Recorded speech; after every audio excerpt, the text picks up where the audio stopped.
Neste vídeo, vamos falar de apuração do resultado do exercício. A apuração ocorre ao final do exercício social, 31 de dezembro.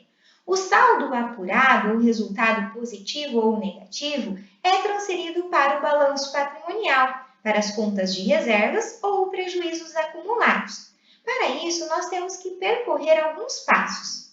Primeiro, vamos considerar como saldos de novembro de 2020 estes que constam na tela. O balancete já está organizado em ordem decrescente de liquidez, exigibilidade e por demonstração. Então, nós temos as contas patrimoniais e as contas de resultado que irão compor os saldos iniciais para encerramento do exercício em 31 de dezembro. Nós vamos considerar estes saldos como saldos iniciais de dezembro, porque o balanço é fechado apenas em 31 de dezembro aqui no Brasil, e temos aqui que registrar os fatos que ocorreram em dezembro. Então, vamos realizar um registro no livro diário. De que forma? Vamos lá. No dia 1º de dezembro, a empresa realizou uma nova integralização de capital social em dinheiro no valor de R$110 mil.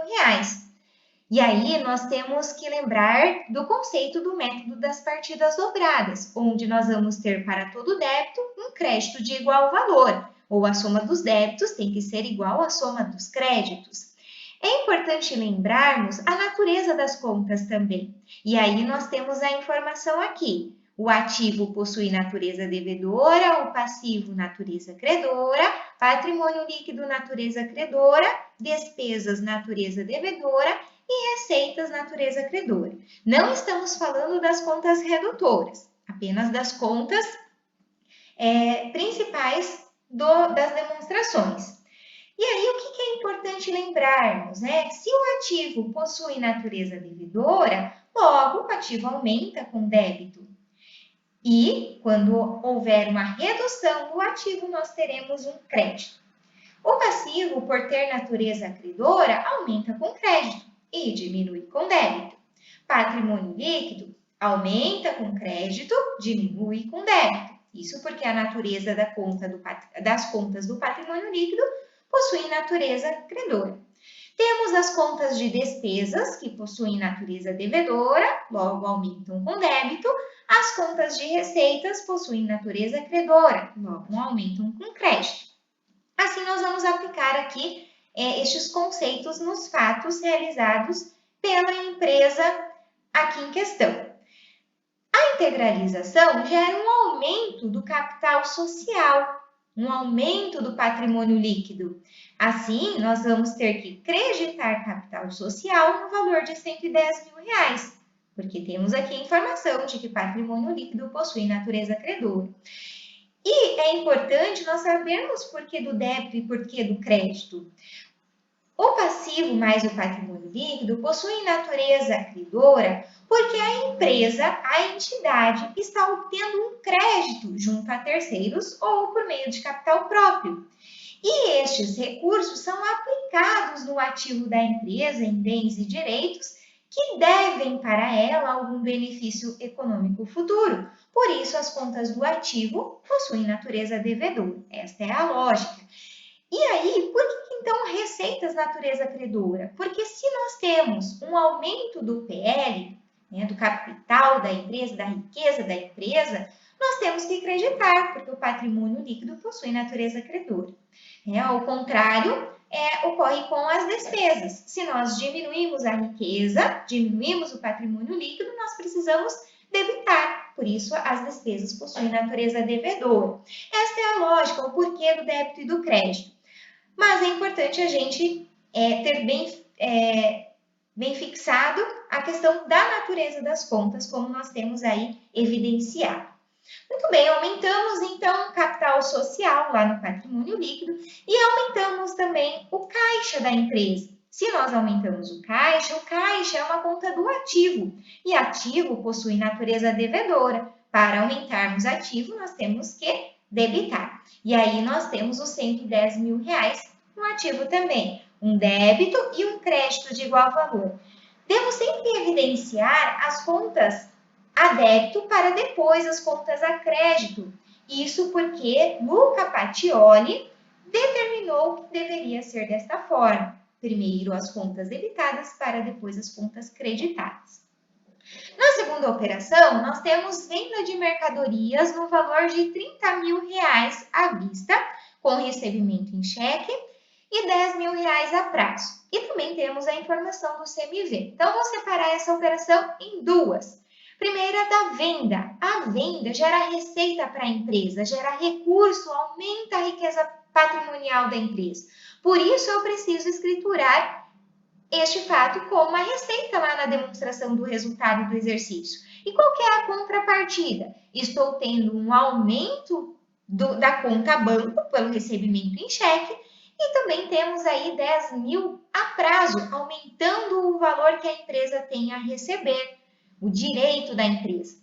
Por isso, nós vamos ter crédito da receita decorrente da venda, geração de recurso, conta de resultado, receitas possuem natureza credora, por isso nós estamos aqui creditando receitas. E vamos ter aumento dos direitos aqui, decorrentes da venda, de banco e clientes. Banco e clientes são contas do ativo. Ativo possui natureza devedora, logo nós aumentamos as contas com débito. E aí nós vamos ter 30.000 de banco e 10.000 de clientes. Receita total, 40.000. Total a débito, 40.000. Total a crédito, 40.000. Mas nós temos mais uma informação aqui, que é o CMV, o custo da mercadoria vendida. E o custo eu tenho que saber qual é o valor de entrada, quanto me custou esta mercadoria. Se eu não tiver essa informação, não tenho como escriturar este fato. E neste caso, nós temos a informação. Por isso, nós temos que lembrar de baixar do estoque estes R$ 20.000. E aí, nós temos uma redução da conta de estoques, que é uma conta de ativo. Ativo possui natureza devedora, aumenta com débito e diminui com crédito. Por isso, creditamos aqui a conta de estoque. E vamos debitar custo da mercadoria vendida. Debitamos o CMV no resultado porque houve um consumo de bem. E as despesas, elas se referem ao consumo de bens. Eu deixo de ter um bem no ativo. Por isso, eu registro a saída e o consumo de recursos. E aí, eu consigo, por meio deste registro, saber que a operação gerou um lucro de R$ 20.000, que é 40.000 menos o CMV, registrado pelo custo das mercadorias vendidas. A próxima operação da empresa é pagamento de fornecedores em dinheiro no valor de R$ 10.000 com juros de 5%. Estamos pagando fornecedores. Fornecedores é uma obrigação. Obrigação é passivo. Passivo possui natureza credora, aumenta com crédito. Para eu diminuir, eu preciso debitar. E aí eu debito exatamente os R$ 10.000, que é a obrigação, eu deixo de ter essa obrigação, só que eu estou pagando com juros. Então, eu estou consumindo mais recursos do que eu havia previsto. E aí, este consumo de recursos precisa ser escriturado como uma despesa. Por isso, nós temos aqui despesa de juros, ou juros passivos, ou juros pagos, vai depender do plano de contas que a empresa utiliza. E a despesa possui natureza devedora. Por isso, nós vamos aqui debitar juros passivos no valor de R$ 500, que são 5% sobre a obrigação. E também temos a redução do caixa. Estamos tirando o dinheiro do caixa. E essa retirada diminui a conta do ativo. Ativo aumenta com débito, diminui com crédito. E aí eu tenho 10.500 a débito, 10.500 a crédito. Eu também posso utilizar a seguinte lógica: debita-se pelo que entra e credita-se pelo que sai. Também funciona. Mas é importante eu entender o porquê do débito e do crédito e saber qual é a natureza das contas. Assim fica fácil registrar os fatos pelo método das partidas dobradas. Agora vamos dar sequência às operações. A próxima operação é de compra de mercadorias no valor de R$ 10.000 à vista em dinheiro. Compramos mercadorias, estamos aumentando o estoque da empresa, estamos aumentando os bens da empresa. Bens é ativo, a ativo aumenta com débito. Então, debitamos aqui os estoques, R$ 10.000, e o pagamento foi em dinheiro, então está saindo o dinheiro do caixa. Se eu estou diminuindo o ativo, ativo diminui com crédito. Na sequência, nós temos pagamento em dinheiro de uma parcela de empréstimos no valor de R$ 1.000. Esta conta, empréstimos que nós temos como obrigação já escriturado no balancete de novembro, eu tenho que registrar abaixo. Vejam, nós temos aqui empréstimos e eu vou baixar uma parcela destes empréstimos. Por isso, nós debitamos aqui a obrigação, né? Passivo diminui com débito, baixamos os empréstimos e também diminuímos o saldo do caixa. Caixa ativo, ativo diminui com crédito. E aí, nós vamos ter mais aqui um pagamento de uma parcela de financiamento, R$ 2.000. Novamente, diminuímos uma obrigação do passivo, debitamos financiamentos e creditamos banco conta movimento pelo pagamento em cheque no ativo. Pagamento em cheque do total de impostos a recolher. Esta obrigação constava aqui no balancete de verificação de novembro. Então, também tenho que baixar esta obrigação. Por isso, debito impostos a recolher e credito o banco conta movimento pelo pagamento em cheque, R$ 10.000. A próxima operação é a compra de material de expediente para consumo imediato.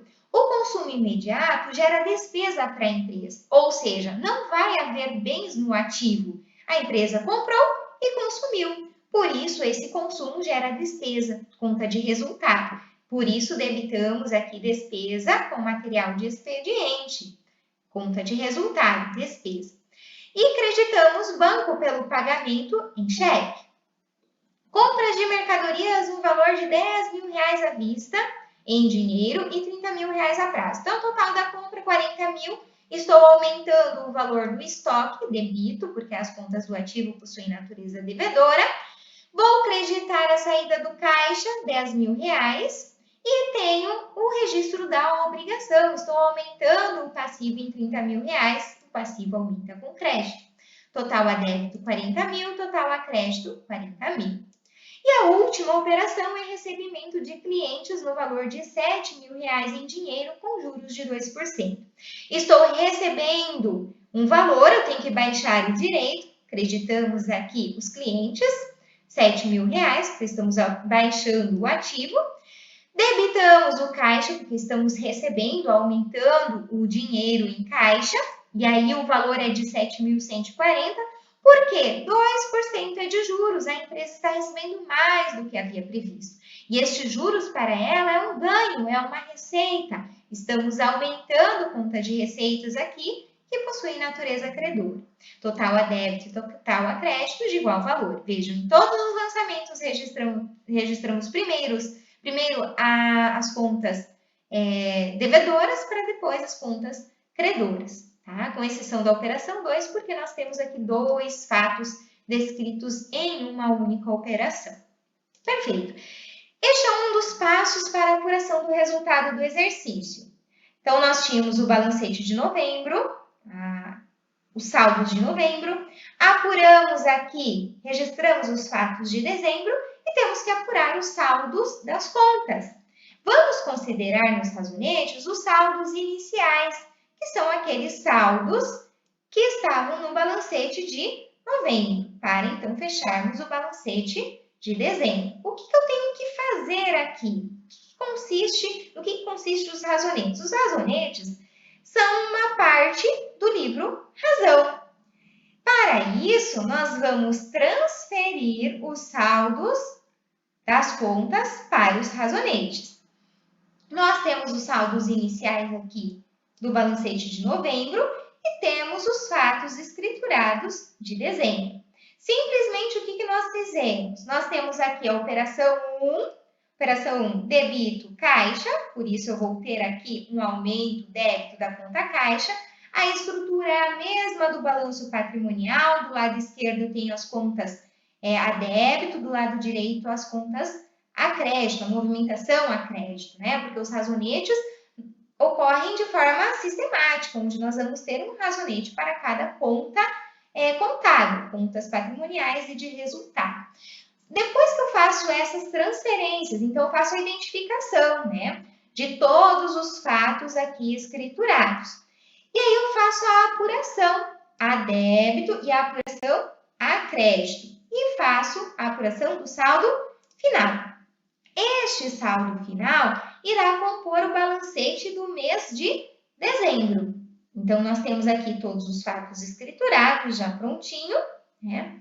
Depois de nós acompanharmos todos os registros, estes saldos, então, irão compor o balancete de verificação de dezembro, que nós temos aqui. E aí, nós temos, então, novamente, em ordem de liquidez, ordem de exigibilidade, e temos as contas de resultado, despesas e receitas por demonstração contábil. O meu saldo devedor tem que ser exatamente o mesmo que o meu saldo credor, para que assim eu tenha um balanço em equilíbrio.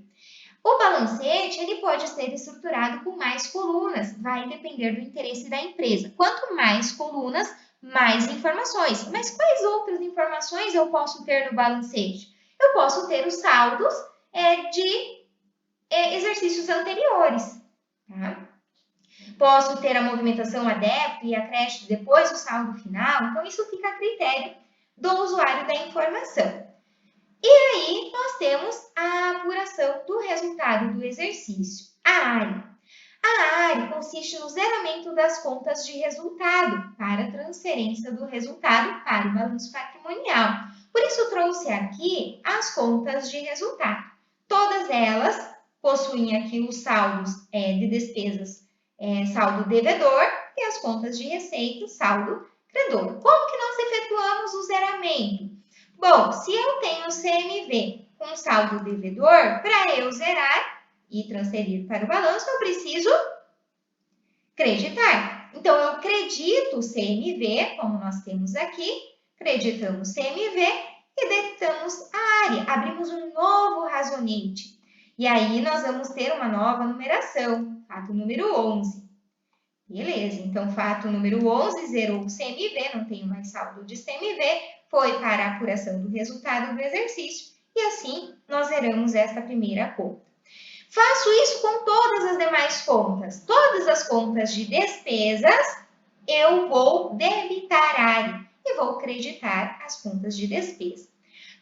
Para as contas de receitas, como o saldo é credor, eu preciso debitar para zerar. Por isso, debito as contas aqui de receitas e vou debito as contas de receitas e vou creditar as contas de resultado. Tenho um novo razonete com todos os saldos zerados, né, das contas de resultado. Tenho os fatos escriturados no livro diário, né, em ordem cronológica aqui. E aí, nós, após zerarmos todas as contas, nós chegamos a um resultado de R$ 22.440. Este é o valor que deve constar na demonstração do resultado do exercício. A DRE deve ser evidenciada para os usuários das informações contábeis. E aí, eu vou ter este saldo destinado para as contas de reservas. Por isso, a DRE fica estruturado desta forma. Então, nós vamos ter as contas de receitas, não temos deduções e abatimentos, receita líquida 60 mil, CMV 30 mil e assim por diante. Por que dessa estrutura? Porque a Lei 6.404 e alterações subsequentes determinou que deveria ser desta forma. E aí nós temos uma evidenciação chegando ao lucro líquido. Poderia ter um prejuízo. Neste caso, em específico, nós temos um resultado positivo. A nomenclatura das contas pode se distinguir de outras empresas? Pode, porque depende do plano de contas utilizado por elas.